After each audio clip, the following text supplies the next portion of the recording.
그래서 이제 우리가 이제 여기서 뭘 생각해 볼 수 있냐면요. 우크라이나가 핵이 없어서 러시아에 침공당했다. 뭐 이런 얘기들을 많이 해요. 미국의 밀덕들도 이런 얘기하고 한국에서도 그러고 제 댓글에도 그런 말씀 하시는 분이 있는데 이거 두 가지만 딱 반문해 보면 그게 얼마나 그러니까 근거가 없는 얘기인지 바로 아시게 됩니다. 우선 첫 번째 반문이 그거죠. 뭐냐면은 그때 1994년인가 돼요. 그 부다페스트 조약. 그러니까 이제 소련이 해체되면서 러시아가 아닌 다른 나라가 됐는데 핵을 갖고 있는 나라. 그 세 나라가 다 비핵화하겠다고 서명을 했거든요. 그게 벨라루스, 우크라이나, 카자흐스탄이에요. 그 중에서 벨라루스는 이동식 핵무기라서 그냥 쉽게 뺄 수 있었어요. 그러나 카자흐스탄과 우크라이나는 사일로에 들어 있었다고요. 핵무기가. 그럼 거꾸로 이제 질문이 하나죠. 핵 안 가졌으면 침공당한다며. 그럼 벨라루스랑 카자흐스탄은 왜 침공 안 당했어?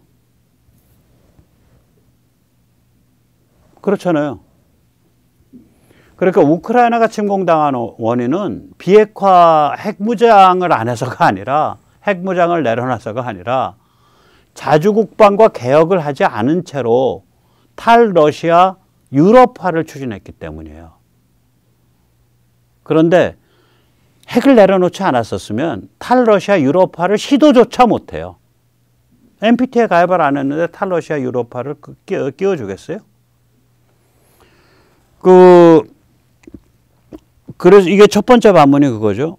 그때 핵무장 같이 내려놓은 게 벨라루스랑 카자흐스탄도 같이 내려놨는데 왜 걔들은 침공 안 당하고 우크라이나만 침공당한 거야? 그러면 우크라이나 침공 원인이 이게 자주국방이나 개혁 제대로 안 하고서 탈러시아 유럽화를 추진했기 때문에 침공당했다. 이거 바로 알 수 있죠. 그게 첫 번째 반문이에요. 우크라이나는 아시다시피 그 개혁을 못하고 부패와 올리가르키가 지배하는 상태가 2014년까지 유지됐죠. 그 중에 일부는 독극물 테러 당했던 러시아 쪽에서 그 사람이 유시첸코인가 그 사람이 하기도 했는데 그 사람 때도 그렇게 뚜렷한 개혁이 없었어요.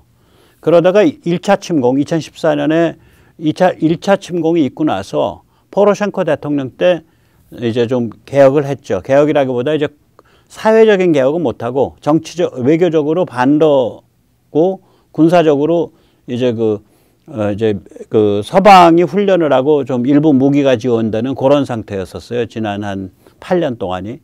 그러다가 2차 침공 요번에 되면서 각성이 시작이 돼서 요번에 이제 계엄령 아래서 많이 뜯어 고쳤죠. 그래서 올리가르키도 많이 망가뜨렸고 그래요. 요번 전쟁 와중에. 그 다음에 이제 두 번째 반문이죠. 이런 우크라이나는 핵을 내려놔서 침공당했다. 핵을 내려놓고 탈러시아 유럽화 추진하면 침공당한다. 만약에 그게 맞다면 폴란드는 왜 핵무장 시도하지 않고 왜 비핵무장을 서두르나? 한국은 왜 폴란드에 무기 파나? 어차피 침공당할 건데. 그럼 한국이 폴란드에 무기 판 거 국제 사기란 소리예요. K방산 지금 K2 즉표 전차를 1000대 가까이 팔게 생겼습니다. 천물을 수백 대 팝니다. K9을 지금 700대 가까이 팝니다. FA50 경전투기를 블락 20 버전으로 업그레이드 해가지고 50대 가까이 팝니다. 네, 엄청난 사기를 쳤네요. 수십 조짜리.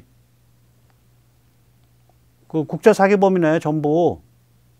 방사청, 국방부, 대한민국 대통령 그거 보고 박수치는 대한민국 국민 전체가.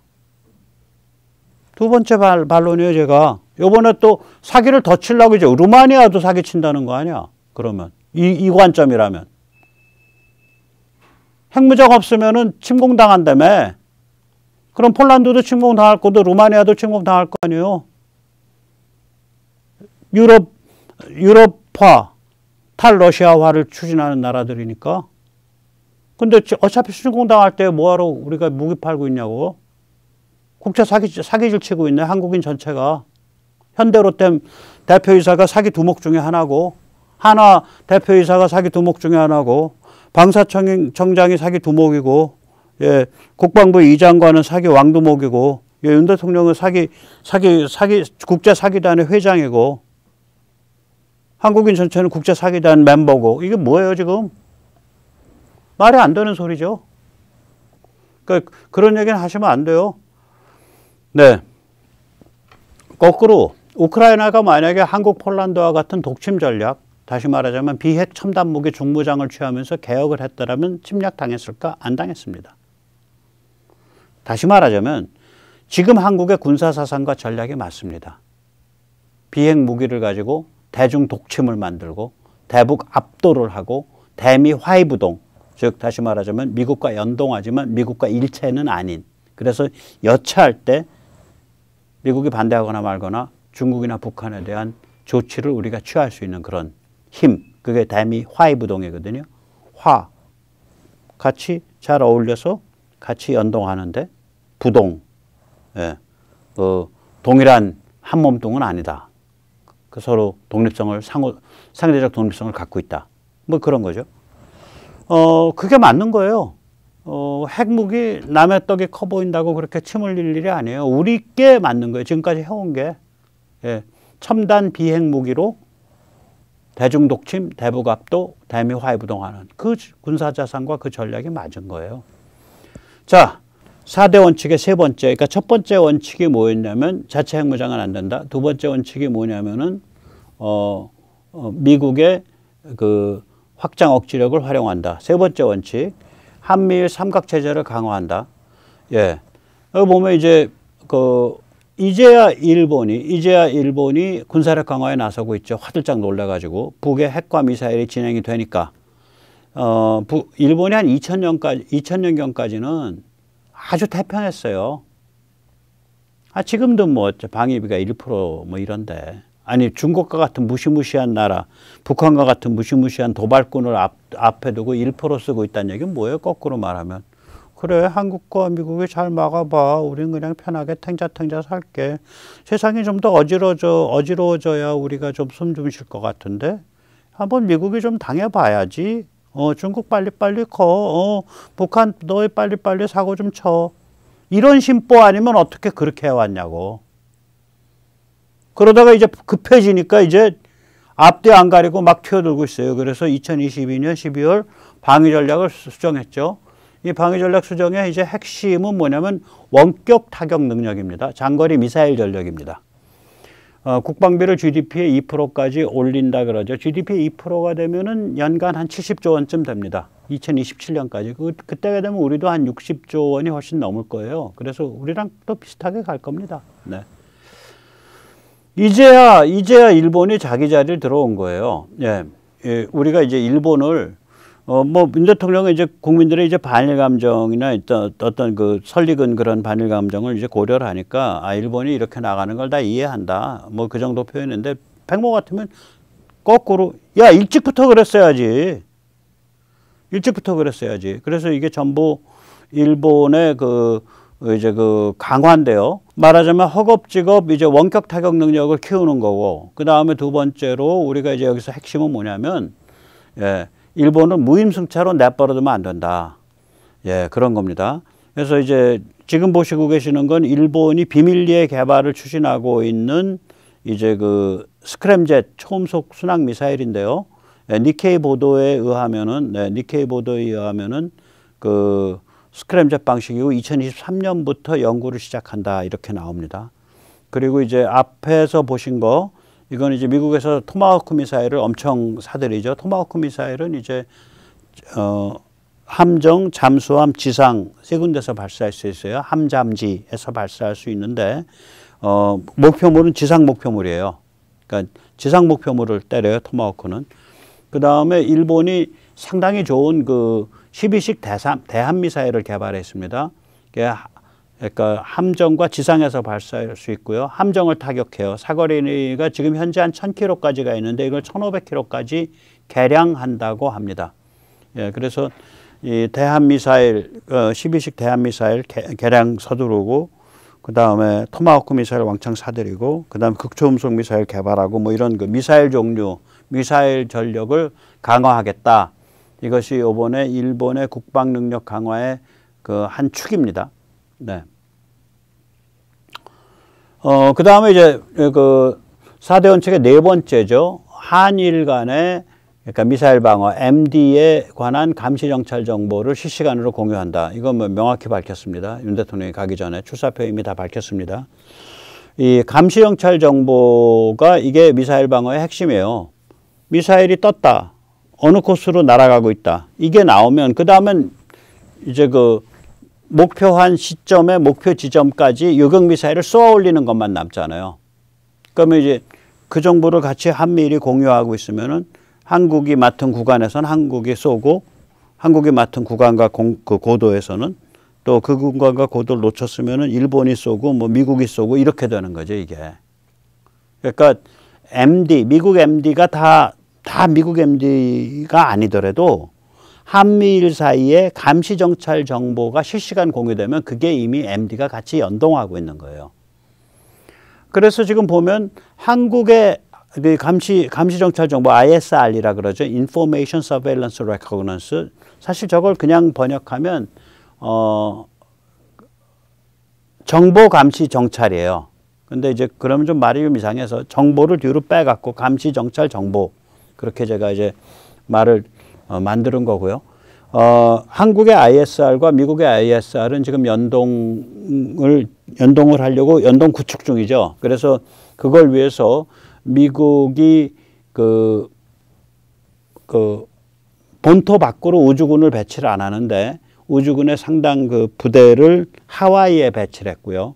그 중에 또 일부를 해외에 절대 배치 안 하는데 일부가 한국에 배치됐죠. 그래서 이 그 감시 정찰 정보 연동 체계를 지금 짜고 있습니다.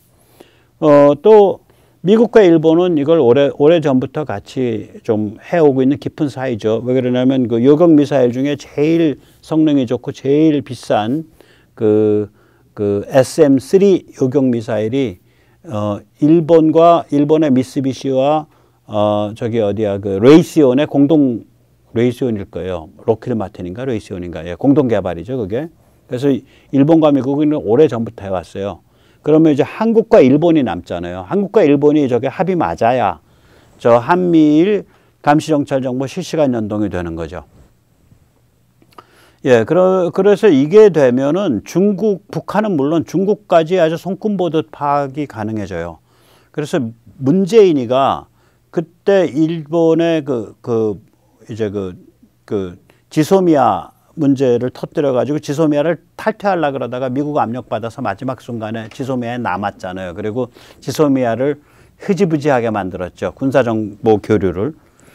그리고 그 무렵에 조국이가 죽창선동을 했죠. 이게 다 이런 거랑 관계 있는 거예요. 저 한미일 감시정찰 정보의 연동이라는 게 아주 핵심적인 요소입니다. 저걸 이제 윤 대통령은 일반적인 사람이 잘 알아듣게 이제 레이더 정보라고 말을 했는데 레이더뿐만이 아니라 위성까지 포함을 해요, 저게.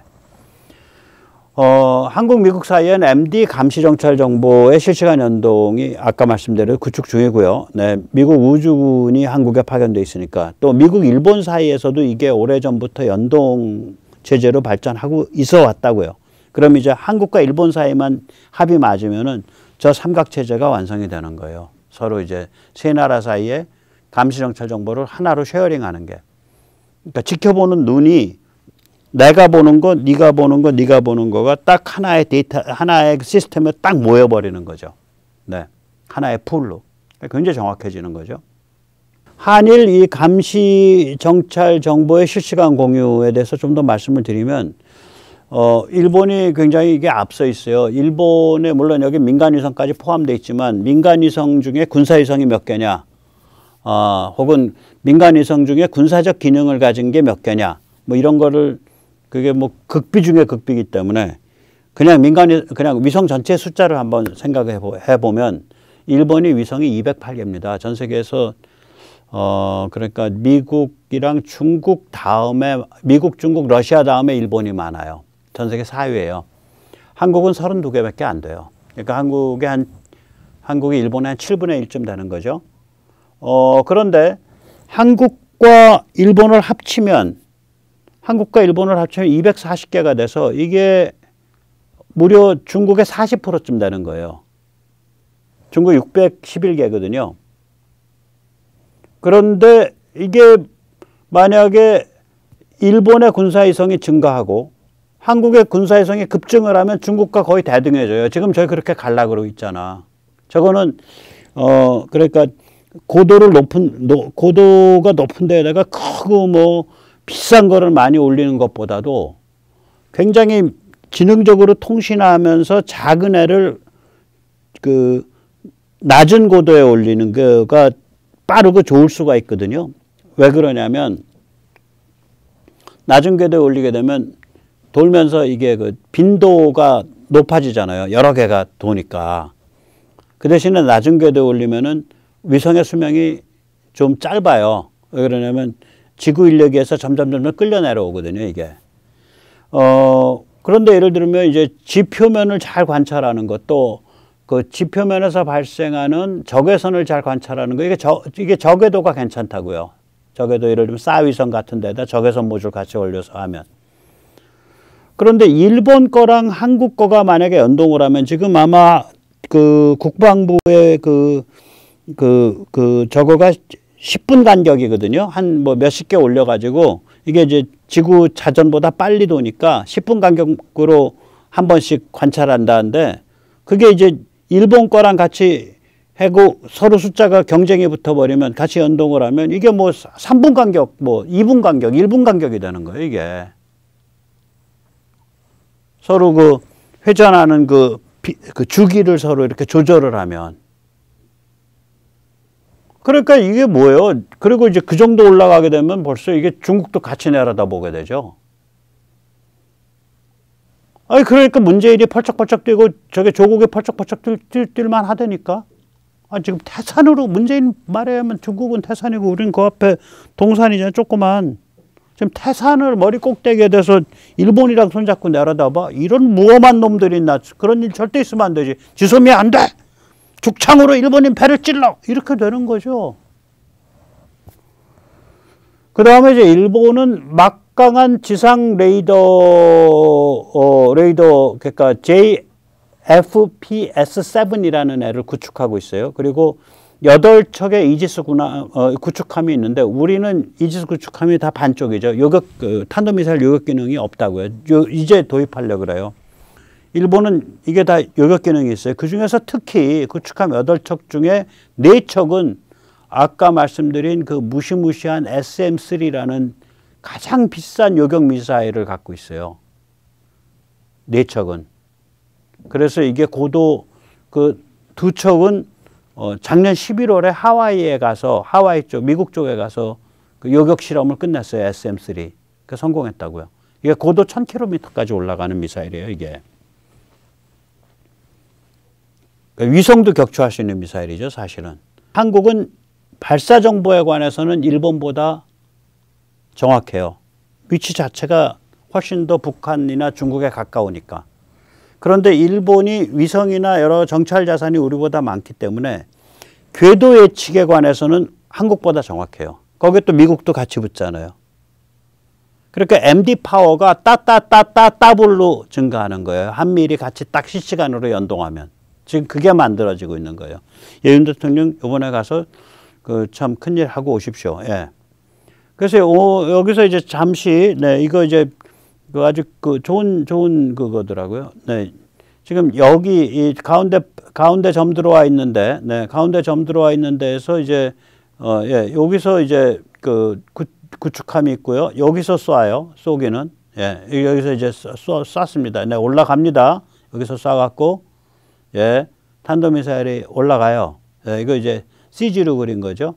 올라가니까 이런 데서 이제 레이더 이런 데서 얘를 감지를 하는 거예요. 저기 위성 같은 데서 탄도미사일 올라가는 걸 감지를 하죠. 이지스 구축함은 여기 있고 요격 구축함은 이게 뭐 사드라고 볼 수도 있고 지상이면 사드죠. 그럼 이제 열심히 이제 탄도 계산을 할 거 아니에요. 탄도 계산을 이제 뭐 이제 보여주려니까 이렇게 시간이 오래 걸리는 건데 바로 나오죠. 탄도 계산. 그러면 이제 발리스틱 미사일 디펜스, 탄도미사일 이제 요격 체계에 대해서 이제 요량에 쓴 거야. 그래서 이제 발사 준비를 하고 있어요. 그래서 이제 이게 이지스 구축함이니까 수직 발사관에서 딱 이제 SM3 같은 혹은 우리 이제 LSM, 사드 같은 게 딱 뜬 거예요. 그래서 이제 그 올라가고 나면 일단 추진체 분리되고 이제 앞부분만 계속 올라가는 거죠. 예, 맞출 때까지 여기 올라가고 있습니다. 예, 여기 올라가고 있는 거예요, 요거. 예. 예. 이건 이제 요소는 이제 지상에서 계속 조정해 주는 거예요. 너 여기로 가라, 여기로 가라. 계속 올라가고 있는 거죠. 예. 그래서 여기 우리 공중 부유 실험 하잖아요. 이런 축추력기로 계속 방향 조절하면서 날아가는 거예요, 얘가 지금 축추력기로. 예. 그래가지고 이제 그 탄도미사일과 딱 이제 그 요격 지점에 딱 가면 이제 축추력기로 딱 가서 이제 방향과 속도 조절하면서 점점 접근해서 네. 그 참 그 정확하게 딱 맞추는 거죠.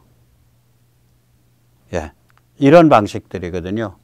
그러니까 이거를 혼자서 하는 것보다는 한미일이 같이 연동하면서 하게 되면 이 파워가 따따따따블로 늘어가죠. 굉장히 좋아지죠. 즉, 그거 하는 거예요. 그거 해야 되는데 뭐 죽창으로 쓰시고 뭐 지소미아 그만두고.